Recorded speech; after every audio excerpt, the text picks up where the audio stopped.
के औलिया अल्लाह जहाँ कहीं भी है, उनके मुख्तलिफ करामात की निशानियाँ हर जगह पे पाई जाती हैं। इस वक्त हम फोर्ट मनोड़ू से डीजी खान की तरफ जा रहे थे। यहाँ पे एक ऐसे ही अजीम बुजुर्ग हज़रत माणा पीर की करामत की एक निशानी है।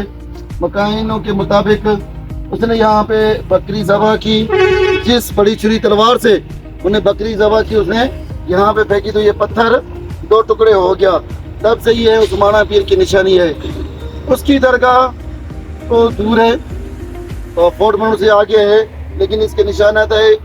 उसी के कहने के मुताबिक यहाँ पे उसने गुजरा बनाया, जहाँ पे जो भी मुसाफिर आते जाते हैं उनको पानी और कावा चाय सबील के तौर पर दिया जाता है।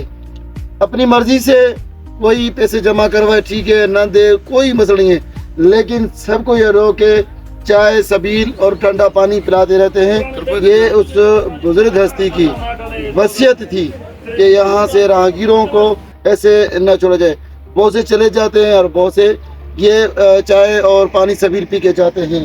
ये हज़रत माणा पीर की करामत की निशानी है, ये आप इसे चेक करें।